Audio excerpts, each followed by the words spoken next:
नमस्कार दोस्तों, मैं हूं रोशन और आप देख रहे हैं जीके अफेयर्स यूट्यूब चैनल। दोस्तों, इस चैनल पे आपको प्रीवियस ईयर पेपर का डिस्कशन और साथ ही साथ जनरल अवेयरनेस की तैयारी करवाई जाती है। तो आप लोग जरूर इस चैनल को सब्सक्राइब करके बेल आइकन को प्रेस रखिए। दोस्तों, एक इंपॉर्टेंट सीरीज आप लोगों के लिए चलाई जा रही है जीके जीएस के रामबाण के नाम से। इसका 15वां लेक्चर हम लेकर हाजिर हैं आप लोगों के लिए। इससे पहले एक लेक्चर आप नहीं देख पाए तो प्ले लिस्ट में जाइए, सारे लेक्चर पढ़िए और देखिए, नोट्स अपना जरूर बनाइए देखकर और उसको लगातार रिवाइज करते रहिए, तभी जो है जीके मजबूत होती है। क्योंकि हम इसमें प्रीवियस ईयर पेपर का डिस्कशन करते हैं जो कि आपके लिए जो है महत्वपूर्ण हो जाता है। और इस कौन कौन से एग्ज़ाम में इंपॉर्टेंट है, तो डीएफसी सैल में, सीजी पीडीटीएम में, एसएससी जेई में, और इसके अलावा भी आप किसी एग्ज़ाम की तैयारी कर रहे हैं तो आपके लिए बहुत ही महत्वपूर्ण हो जाता है, क्योंकि हम इसको टीसीएस स्पेशल रखने की कोशिश करते हैं। अब देखिए, अगर आपको पीडीएफ चाहिए तो आप हमारे टेलीग्राम चैनल से जुड़ सकते हैं, जिसका लिंक आपको नीचे डिस्क्रिप्शन में दिया हुआ है। और आपके पास कोई भी एग्जाम का क्वेश्चन पेपर होता है तो gkfairs25@gmail.com पे भेज सकते हैं, ताकि हम उसको यहाँ पर डिस्कस कर सकें। तो देखिए, क्वेश्चन नंबर 211 आप लोगों के सामने है, जो कि सेल राउरकेला ओसीटीटी मैकेनिकल में पूछा गया था 17 मार्च 2019 को पेपर में। और इसमें देखिए पूछा गया था कि पानी में डूबी हुई छड़ी किस घटना के कारण जो है मुड़ी हुई दिखाई पड़ती है। जी हाँ दोस्तों, मुड़ी हुई दिखाई पड़ती है, जैसा कि आप देख पा रहे होंगे इस तरह से आपको जो है मुड़ी हुई दिखाई पड़ती है। तो ये किस घटना के कारण होती है, तो देखिए प्रकाश के अपवर्तन के कारण होती है, यानी कि रिफ्रैक्शन ऑफ लाइट के कारण ऐसा होता है। तो इसको जरूर ध्यान रखिएगा कि पानी में डूबी हुई छड़ी जो है प्रकाश के अपवर्तन के कारण जो है मुड़ी हुई दिखाई पड़ती है। तो इस तरह से आपको जरूर ध्यान रख लेना है। उसके देखिए नेक्स्ट क्वेश्चन आपके सामने है कि उड़ीसा राज्य के नृत्य की विविधता नहीं है, यानी कि इनमें से कौन सा नृत्य जो है वो आपको उड़ीसा से देखने को नहीं मिलता है। तो देखिए, मैंने आप लोगों को कई बार पढ़ाया है कि भारत में 8 शास्त्रीय नृत्य हैं। कितने हैं? 8 क्लासिकल जो यहाँ पर डांस है, जिसमें आपको भरतनाट्यम कहाँ से है, तो तमिलनाडु से है। तो क्या ये उड़ीसा से है? तो नहीं। तो ये आपको करेक्ट आंसर होगा डी, भरतनाट्यम, जो कि तमिलनाडु से है। अब देखिए, घुमुरा नृत्य, माहिरी नृत्य और गोटीपुआ ये आपको उड़ीसा राज्य से देखने को मिलता है। तो इसको जरूर नोट डाउन कर लीजिए। उड़ीसा देकर उड़ीसा लिखिए और डैश दीजिए और उसमें लिखिए कि घुमुरा, माहिरी और गोटीपुआ ये सब आपको जो है उड़ीसा राज्य के जो है लोक नृत्य के रूप में प्रसिद्ध है। तो इस तरह से इसका करेक्ट आंसर होगा डी, भरतनाट्यम। उसके देखिए नेक्स्ट क्वेश्चन आपके सामने है कि जो राष्ट्र के क्षेत्रीय जल और उसमें मौजूद जो संसाधन है वो राष्ट्र से संबंधित कितने जो है नॉटिकल माइल तक होते हैं। तो इसका करेक्ट उत्तर जो होगा दोस्तों वो होगा 12 समुद्री मील। यानी कि जो अगर भारत इस तरह से अगर हम बात करते हैं तो ये तट है, भारत का बेस लाइन है, इससे 12 नॉटिकल माइल तक, 12 नॉटिकल माइल तक अगर हम बात करते हैं तो ये आपको ध्यान रखना है कि क्षेत्रीय जल और इसमें मौजूद संसाधन भारत के पास ही होगा। तो 12 नॉटिकल माइल इसका सही उत्तर होगा। यानी कि this area is turn as territorial water. ध्यान रखना है, territorial water and its resources therein belonging to the nation. तो 12 नॉटिकल माइल यानी कि oceanic area up to the 12 nautical miles from the coast. तो इस तरह से करेक्ट उत्तर इसका ये सही होगा। अब देखिए, मैप में आप लोग देखिए इस तरह से थोड़ा सा इसको समझने की कोशिश करिए। ये अगर हम भारत के बेस लाइन मानते हैं, उसके अंदर जो भी वाटर होगा उसको इंटरनल वाटर बोलते हैं। और यहाँ पर आपको जो लैंड से, यानी कि लैंड से और यहाँ पर 12 जो नॉटिकल माइल्स तक होगा, यानी कि बेस लाइन अगर इसको मानते हैं तो 12 नॉटिकल माइल टेरिटोरियल एरिया है। और उसके ऊपर जो भी हमारा स्पेस होगा वो नेशनल एयर स्पेस होता है। तो इस तरह से जो कि किसी भी अगर देश के यहाँ से जहाज़ गुजरती है तो नेशनल अगर एयर स्पेस से गुजरती है तो उस पार्टिकुलर राष्ट्र से जो है परमिशन लेनी पड़ती है। और उसके बाद देखिए, जो टेरिटोरियल सी है उससे 12 नॉटिकल माइल ऑल तक जाएंगे तो यहाँ पर कंटिग्यूस जोन होगा। अब देखिए, यहाँ से बेस लाइन से 200 नॉटिकल माइल तक जाते हैं। तो यहाँ से आपको ध्यान रखना है कि 12 नॉटिकल माइल है, यहाँ से 188 जाते हैं तो एक्सक्लूसिव इकोनॉमिक जोन होते हैं, एक्सक्लूसिव इकोनॉमिक जोन होते हैं। तो इस तरह से आपको ध्यान रखना है। यहाँ से फिर हाई सी, और ये देखिए यहाँ से आपको टेरिटोरियल जो सी है इससे जो ऊपर जो स्पेस होती है उसको इंटरनेशनल एयर स्पेस बोलते हैं। तो इस तरह से इस मैप को जो है ज़रूर स्क्रीनशॉट लेके रख लीजिए और इसको जो है आराम से देखिए, नज़र डालिए, तो आपको पूरी जो है क्लियर हो जाएगी। उसके देखिए क्वेश्चन है कि सुब्रतो कप निम्नलिखित में से किससे संबंधित है। अब देखिए, एक कप जो है संबंधित है सुब्रतो कप। तो देखिए, सुब्रतो कप जो है ये फुटबॉल का एक जो है कप है, तो इसको ज़रूर ध्यान रखिएगा, बहुत ही महत्वपूर्ण क्वेश्चन है। अब देखिए, यहाँ पर आपको क्रिकेट के जो इम्पोर्टेंट कप है वो आपको है Irani cup, Ranji trophy, Deodhar trophy, उसके बाद आपको सैयद मुश्ताक अली ट्रॉफ़ी, तो इस तरह से आपको ज़रूर ध्यान रख लेना है। फिर इसी तरह से T20 वर्ल्ड कप, IPL, ये सब तो जो है आपको देखने को मिलते हैं। लेकिन आपको जो पूछे जाते हैं वो ईरानी ट्रॉफ़ी पूछे जाते हैं, देवधर ट्रॉफ़ी पूछे जाते हैं, रणजी ट्रॉफ़ी पूछे जाते हैं। उसके बाद आपको सैयद मुश्ताक अली ट्रॉफ़ी पूछे जाते हैं। तो इस तरह से आपको ज़रूर ध्यान रखना है। और यहाँ पर आपको बैडमिंटन से जो है Narang cup, Amrit Diwan cup, Thomas cup, Uber cup, तो ये आपको बैडमिंटन से रिलेटेड कप जो है होते हैं। तो इस तरह से आपको ज़रूर ध्यान रखना है। तो सुब्रतो कप है वो फुटबॉल से संबंधित है। फुटबॉल से जो संबंधित इंपॉर्टेंट और कप है वो है डुरंड कप, डुरंड कप हो गया। उसके बाद फीफा कप, फीफा जो वर्ल्ड कप है वो आपको इंपॉर्टेंट है, तो इसको ज़रूर ध्यान रख लीजिएगा। उसके देखिए नेक्स्ट क्वेश्चन आपके सामने है कि भारत के अगर उपराष्ट्रपति बनना है तो उसके लिए जो आयु का मानदंड है वो क्या है। तो देखिए भारत के उपराष्ट्रपति, उसके बाद राष्ट्रपति और गवर्नर यानी कि राज्यपाल, ये तीनों के लिए उम्र है 35 साल जरूर होनी चाहिए, यानी कि 35 वर्ष की आयु पूरी कर लेनी चाहिए। तो करेक्ट उत्तर इसका ए सही होगा। अब देखिए जो भारत के उपराष्ट्रपति के जो संबंधित आर्टिकल है वो है 63 नंबर आर्टिकल, यानी कि 63 नंबर आर्टिकल में यानी कि अनुच्छेद 63 में कहा गया है कि भारत के एक जो है उपराष्ट्रपति होने चाहिए। और उसमें ज़रूर ध्यान रख लेना है कि अगर राष्ट्रपति से संबंधित है आर्टिकल वो है अनुच्छेद 52।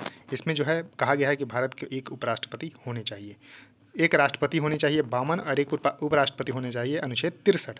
तो इस तरह से आपको जरूर ध्यान रखना है। उपराष्ट्रपति, राष्ट्रपति और राज्यपाल के लिए जो उम्र की सीमा रखी गई है कम से कम 35 साल। तो क्या आप 35 साल की उम्र के हैं? मेरे हिसाब से तो नहीं होंगे। तो यानी कि आप जो है अभी राष्ट्रपति उपराष्ट्रपति बनने लायक नहीं हैं। आप अपने जो है पढ़ाई पर फोकस करिए, उम्र होगी तो फिर आप बन सकते हैं। लेकिन हाँ, मेरे हिसाब से कुछ यहाँ पर जो है प्रधानमंत्री बनने लायक जरूर होंगे, क्योंकि प्रधानमंत्री बनने की जो उम्र सीमा है वो 25 साल रखी गई है। क्योंकि 25 साल जब हो जाएगी तो आप लोकसभा के इलेक्शन लड़ सकते हैं, और लोकसभा में जो बहुमत पार्टी होती है वही डिसाइड करती है कि जो है प्रधानमंत्री बन सकते हैं कि नहीं। तो 25 साल की उम्र होनी चाहिए प्रधानमंत्री भारत के बनने के लिए। तो इस तरह से ज़रूर ध्यान रखिएगा। अब देखिए नेक्स्ट क्वेश्चन आपके सामने है कि यहाँ पर मोड़ या मोड़ के पास रेलवे ट्रैक का बाहरी भाग आमतौर पर उठा हुआ होता है। तो यहाँ पर आप थोड़ा सा ध्यान रख सकते हैं। जैसे इस तरह से अगर ट्रैक है और यहाँ पर जो बाहरी ये पटरी है, जो बाहरी पटरी है वो थोड़ा सा देखिएगा कि जो इनर पटरी होती है उससे जो है थोड़ा सा ऊपर रखा जाता है। तो ऐसा क्यों किया जाता है? क्योंकि उसमें जो है नेसेसरी सेंट्रीपिटल फोर्स प्रोड्यूस करने के लिए, यानी कि अभिकेंद्रीय बल जो है उत्पन्न करने के लिए, जो आवश्यक अभिकेंद्रीय बल है, तो इसको उत्पन्न करने के लिए आउटर जो यहाँ पर पटरी है उसको थोड़ा सा जो है उठा हुआ रखते हैं। ऐसा अगर नहीं करेंगे तो यहाँ पर आवश्यक सेंट्रीपिटल फोर्स नहीं मिलेगी, और इस वजह से जो है जो भी ट्रेनें होंगी, बसें होगी, ये आपको कलटने यानी कि पलटने की जो है यहाँ पर हो जाएंगे। तो इस तरह से आपको जरूर ध्यान रखना है। करेक्ट उत्तर इसका बी होगा कि आवश्यक अभिकेंद्रीय बल उत्पन्न करना है, यानी कि to produce the necessary centripetal force. तो इसको जरूर ध्यान रखिएगा। अब देखिए नेक्स्ट क्वेश्चन आपके सामने है, इसमें जो है राज्य दिया हुआ है और उसकी राजधानी। तो देखिए इस तरह के भी क्वेश्चन पूछे जाते हैं, जो कि सेल राउरकेला नवंबर 2019 में पेपर हुआ था, उसमें पूछा गया था।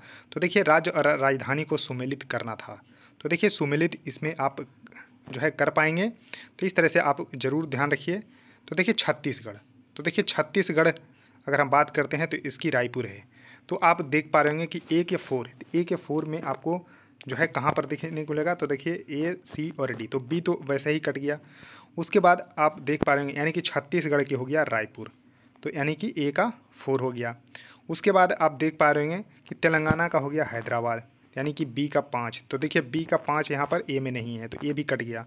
उसके बाद देखिए त्रिपुरा का होगा अगरतला, तो यहाँ पर सी का दूसरा आप देख पा रहे होंगे सिर्फ और सिर्फ डी में देखने को मिल रहा है। तो करेक्ट उत्तर यहाँ पर डी सही होगा। अब देखिए नागालैंड का यहाँ पर कोहिमा हो गया, उसका सिक्किम का हो गया गंगटोक। तो इस तरह से आप इसको मिलान कर पाएंगे। तो इस तरह से आपको ज़रूर ध्यान रखना है। उसके देखिए नेक्स्ट क्वेश्चन आपके सामने है कि सामान्यतः संयुक्त राष्ट्र शरणार्थी एजेंसी, जो यहाँ पर यूनाइटेड नेशन जो रिफ्यूजी एजेंसी है उसको किस नाम से जाना जाता है। तो देखिए UNHCR के नाम से जाना जाता है। ज़रूर ध्यान रखिएगा, UNHCR इसको बोलते हैं, इसको ज़रूर ध्यान रखिएगा। अब देखिए UNHCR के बारे में जानिए। तो इसको बुलाया जाता है office of the United nation high commissioner for refugee. ध्यान रखिएगा, यूनाइटेड नेशंस के हाई कमिश्नर फॉर रेफ्यूजी, इसको UNHCR के नाम से जाना जाता है, जिसके फॉर्मेशंस किया गया था 1950 में। ध्यान रखिएगा 14 दिसंबर 1950 को इसका फॉर्मेशंस किया गया था। और देखिए यूनाइटेड नेशंस प्रोग्राम के अंतर्गत आता है और नॉन प्रॉफिट ऑर्गेनाइजेशंस में है और इसका हेडक्वार्टर जेनेवा स्विट्जरलैंड में स्थित है। तो ध्यान रखिएगा जेनेवा स्विट्जरलैंड में इसकी जो है हेडक्वार्टर स्थित है और हेड हैं अभी फिलिप्पो ग्रैंडी। तो इसको ध्यान रखिएगा, बहुत ही महत्वपूर्ण है, बहुत बार एग्जाम में क्वेश्चन पूछे गए हैं। अब देखिए क्वेश्चन है कि यहाँ पर आपको सूची 1 और सूची 2 का साथ मिलान करना है और इसमें बताना है कि जो यहाँ पर समुद्र है वो किस देश के साथ लगती है। तो देखिए मैप के साथ आपको बताऊँगा, तो यहाँ पर आप थोड़ा सा ध्यान रख सकते हैं। तो देखिए यहाँ पर ब्लैक सी यानी कि काला सागर जो है वो किस देश के साथ यहाँ पर सीमा साझा करती है। तो आप देख पा रहे होंगे, बहुत ही महत्वपूर्ण क्वेश्चन है। तो देखिए काला सागर जो है, यहाँ पर काला सागर आपको ध्यान रख लेना है कि यहाँ पर इरिट्रिया के साथ, तो इरिट्रिया के साथ यहाँ पर आपको ध्यान रख लेना है। उसके बाद लाल सागर की हम काला सागर यहाँ बुल्गारिया के साथ होगा। यहाँ पर थोड़ा सा देखिए, काला सागर जो होगा आप मैप में अब दिखाऊंगा, काला सागर बुल्गारिया के साथ, लाल सागर होगा इरिट्रिया के साथ, लाल सागर इरिट्रिया के साथ। उसका देखिए पीला सागर जो है वो चीन के साथ और कैस्पियन सागर कजाकिस्तान के साथ। तो इसका करेक्ट आंसर होगा सी, इसको जरूर ध्यान रखना है, बहुत ही महत्वपूर्ण क्वेश्चन है। सी इसका करेक्ट उत्तर होगा। अब देखिए मैप देखिए यहाँ पर, तो देखिए ब्लैक सी। अब देखिए ब्लैक सी इतने चर्चा में रहा है रूस यूक्रेन जो है लड़ाई के कारण यानी कि संघर्ष के कारण, तो इसको आप देख पा रहे होंगे। तो देखिए ये ब्लैक सी है, तो ब्लैक सी, और यहाँ देखिए एक क्रीमिया पार्ट है जिसको 2014 में रसिया ने जो है यूक्रेन से जो है छीन लिया था, अनेक्स कर लिया था। और यहाँ देखिए आपको सी ऑफ एजोब देखने को मिलती है और यहाँ पर एक कर्च स्टेट है। तो देखिए कर्च स्टेट पूछा जाता है कि किस किस जो है सी को यहाँ पर जोड़ती है, तो सी ऑफ अजोब को ब्लैक सी के साथ जोड़ती है। यहाँ पर देखिए सी ऑफ मारमारा है, एजियन सी है और एक टर्की है। तो यहाँ पर आप देख पा रहे हैं इस्तांबुल है। तो यहाँ पर आपको ज़रूर ध्यान रख लेना है। अब देखिए ब्लैक सी, तो देखिए बुल्गारिया जो है ऑप्शन में था, तो बुल्गारिया के साथ सीमा साझा करती है। इधर आपको रोमानिया देखने को मिल गया, टर्की देखने को मिल गया, यूक्रेन देखने को मिल गया, रूस देखने को मिल गया, जॉर्जिया यहाँ पर है। तो इस तरह से आपको थोड़ा सा मैप प्रैक्टिस भी करते रहना होगा। और देखिए उड़ीसा बहुत ही चर्चा में है रूस यूक्रेन के कारण। उसका देखिए रेड सी आई है, तो रेड सी देखिए यहाँ पर आपको ध्यान रख लेना है। और ये आपको मेडिटेरेनियन सी है और यहीं पर आपको जो है आप देखने को मिलेगी जो है स्वेज कैनाल, तो स्वेज कैनाल देखने को मिल रहा है। और यहाँ पर देखिए आपको इरिट्रिया देखने को मिलेगी। तो इस तरह से ये देखिए सूडान है। अब उसके बाद देखिए यहाँ इरिट्रिया है, तो सूडान हो गया, इरिट्रिया देखिए यहाँ पर देखने को मिल रहा है, तो इरिट्रिया ऑप्शन में था। इथोपिया यहाँ देखिए लैंड लॉक्ड है, तो इस तरह से। तो इसका देखिए जिबूती यहाँ पर आपको है, उसका देखिए सऊदी अरबिया है। तो रेड सी के साथ आपको इजिप्ट देखिए देखने को मिला। तो इस तरह से आपको ज़रूर थोड़ा सा मैप प्रैक्टिस करते रहना होगा। उसका देखिए यहाँ पर कैस्पियन सी था, तो देखिए कैस्पियन सी के यहाँ पर आपको ज़रूर ध्यान रखना है। तो देखिए कैस्पियन सी में कजाकिस्तान था, तो जी हाँ कजाकिस्तान जो है। उसके बाद देखिए तुर्कमेनिस्तान भी साझा कर रहा है, ईरान भी कर रहा है। उसका देखिए यहाँ पर रसिया भी कर रहा है, तो उसके देखिए अजरबैजान कर रहा है। उसका देखिए येलो सी था, तो देखिए चाइना यहाँ पर आपको ऑप्शन में था। उसका देखिए यहाँ पर नॉर्थ कोरिया भी है, साउथ कोरिया है। तो इस तरह से आपको मैप प्रैक्टिस जो है कर लेना है। अब देखिए नेक्स्ट क्वेश्चन है कि समान मात्रा में वर्षा प्राप्त करने वाले स्थानों को मिलाने वाली रेखाओं को, यानी कि 2 स्थान है वहाँ पर समान वर्षा अगर हो रही है तो उसको बोलते हैं आइसोहाइड्स। तो आइसोहाइड्स इसको बोलते हैं। और यहाँ पर देखिए अगर दोनों पे प्रेशर समान होगा तो आइसोबार्स कहलाएगा, दोनों पे टेम्परेचर अगर सेम होगा तो आइसोथर्म बोलेंगे। तो देखिए दोनों पे अगर वर्षा प्राप्त हो रही है तो वहाँ पर बोलते हैं आइसोहाइड्स। तो करेक्ट उत्तर इसको डी सही होगा। ध्यान रखिएगा, बहुत ही महत्वपूर्ण क्वेश्चन है कि समान मात्रा में वर्षा प्राप्त करने वाले स्थानों को मिलाने वाली रेखाओं को बोलती है आइसोहाइड्स। इसको जरूर ध्यान रखिएगा। अब देखिए नेक्स्ट क्वेश्चन है, फिर से सुमेलित करना है। थोड़ा सा बहुत ही महत्वपूर्ण क्वेश्चन होता है सुमेलित करने वाले। अब देखिए इसमें से कुछ कप दिए हुए हैं और यहाँ पर खेल दिए हुए हैं, तो यानी कि उसको मिलान करना है। तो इस तरह से आपको मिलान करना है। तो अब देखिए थॉमस कप तो इतने क्वेश्चन पूछे गए हैं, तो इसको ध्यान रखिएगा क्योंकि थॉमस कप जो है भारत पहली बार जीता है। 1949 से शुरू हुआ था थॉमस कप और भारत ने 14 बार की चैंपियन इंडोनेशिया को हराकर जो है पहली बार खिताब जीता था 2022 में। तो थॉमस कप जो है आपको बैडमिंटन का कप है, इसको ध्यान रखना है। तो A का 5 हो गया, तो A का 5 आपको देखने को मिल रहा होगा। अब देखिए A का 5, तो A का 5 यहाँ पर सिर्फ जो है बी और डी में देखने को मिलेगा। तो एक गलत हो गया और सी गलत हो गया।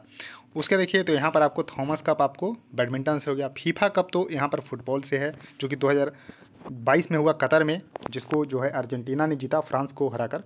तो इस तरह से आप देख पा रहे होंगे कि बी का यहाँ पर एक हो गया। अब देखिए बी का एक आपको दोनों में देखने को मिलेगा, तो बी अभी है। आगा खां कप, अब देखिए आगा खां कप जो है किससे संबंधित है, तो आगा खां कप यहाँ पर आपको हॉकी से संबंधित है। तो देखिए सी का 4 हो जाएगा। डेविस कप आपको लॉन टेनिस से संबंधित है, तो डी का 3 हो जाएगा। अब देखिए डी का 3 जैसे ही हुआ, यहाँ पर आपको ऑप्शन नंबर डी देखने को मिल जाएगा। और इजरा कप जो है पोलो से संबंधित है, तो ये देखिए बहुत ही महत्वपूर्ण है। इजरा कप बहुत ही कम चर्चा में रहता है, इसको जरूर ध्यान रखिएगा। तो इजरा कप आपको पोलो से संबंधित है। एक बार और बता देता हूँ, थॉमस कप आपको देखने को मिलेगा बैडमिंटन का, और थॉमस का एक उबेर कप भी है बैडमिंटन से, इसको जरूर ध्यान रखिएगा। फीफा कप फुटबॉल से है, आगा खां कप आपको हॉकी से है, डेविस कप लॉन टेनिस से है, और इजरा कप जो है पोलो से संबंधित है। तो करेक्ट उत्तर इसका डी सही होगा, इसको जरूर ध्यान रखिएगा। उसके देखिए नेक्स्ट क्वेश्चन आपके सामने है कि उड़ीसा उच्च न्यायालय जो है कहाँ पर स्थित है। तो देखिए भारत में अभी उच्च न्यायालयों की संख्या 25 है। तो 25 है उच्च न्यायालयों की संख्या, जिसमें अलग अलग जो है, ऐसा ज़रूरी नहीं है कि किसी भी राज्य की राजधानी में ही इसके जो है उच्च न्यायालय हों, क्योंकि इसके जो है बेहतरीन एग्जाम्पल है उत्तर प्रदेश। उत्तर प्रदेश की राजधानी लखनऊ है, लेकिन इसका जो हाई कोर्ट है वो इलाहाबाद में है, जिसको प्रयागराज बोलते हैं। तो इसको जरूर ध्यान रखिएगा। तो उड़ीसा का जो यहाँ पर आपको देखिए भुवनेश्वर तो कैपिटल है, क्या भुवनेश्वर में इसकी जो है हाई कोर्ट है? नहीं, भुवनेश्वर में नहीं है, कटक में है, इसको जरूर ध्यान रखिएगा। तो उड़ीसा उच्च न्यायालय स्थित है कटक में, इसको जरूर ध्यान रखिएगा। आप अपने राज्य के अगर हाई कोर्ट है तो बताइए, और कमेंट में बताइए कि उसके जो है यहाँ पर उच्च न्यायालय कहाँ पर स्थित है, इसको जरूर बताइए कमेंट सेक्शन में।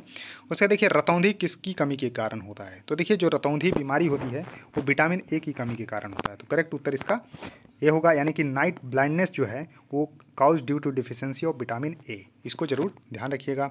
उसके देखिए नेक्स्ट क्वेश्चन आपके सामने है कि पृथ्वी की सबसे बाहरी परत को क्या बोलते हैं। तो देखिए पृथ्वी की जो सबसे बाहरी परत होती है, तो उसको आपको ध्यान रख लेना है कि उसको क्रस्ट बोलते हैं। तो करेक्ट उत्तर इसका बी होगा, भूपृष्ठ इसको बोलते हैं। अब देखिए चलिए थोड़ा सा आपको फिगर के माध्यम से समझाने की कोशिश करते हैं। तो देखिए लेयर ऑफ अर्थ है, तो लेयर ऑफ अर्थ यहाँ पर देखने को मिल रहा होगा। देखिए सबसे जो है अंदर में कोर होता है, फिर मेंटल होता है, फिर क्रस्ट ऊपर होता है, उसके बाद लिथोस्फीयर होता है। इस तरह से आपको देखने को मिल रहा होगा कि कोर है, मेंटल है, और यहाँ पर आपको ऊपर क्रस्ट देखने को मिलेगा, और उसके बाद जो है लिथोस्फीयर देखने को मिल रहा है। तो सबसे ऊपर ही पूछा गया था, तो क्रस्ट इसका सही उत्तर होगा।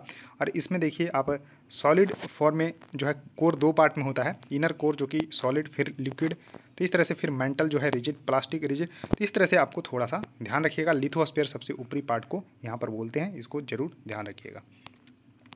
अब देखिए क्वेश्चन है कि भारत के प्रथम लोकपाल कौन है। तो देखिए भारत के प्रथम लोकपाल के बारे में कई बार एग्जाम में पूछा गया है। तो पिनाकी चंद्र घोष को बनाया गया था प्रथम लोकपाल। अब देखिए 2010 के अगर मूवमेंट के बारे में आप थोड़ा सा भी अवेयर होंगे, तो अन्ना हजारे इसको लीड किए थे, क्योंकि करप्शंस जो है भारत में लेके इनको जो है ऐसी लगी थी कि करप्शन जो है भारत में बढ़ गया है, तो इस वजह से जो है उन्होंने मूवमेंट किया। तो इसको ध्यान रखिएगा, अन्ना हजारे इसको लीड किए थे, और वहीं से जो है केजरीवाल जी निकले थे, और उन्होंने आम आदमी पार्टी की जो है स्थापना की, और दिल्ली में सरकार अभी चला रहे हैं।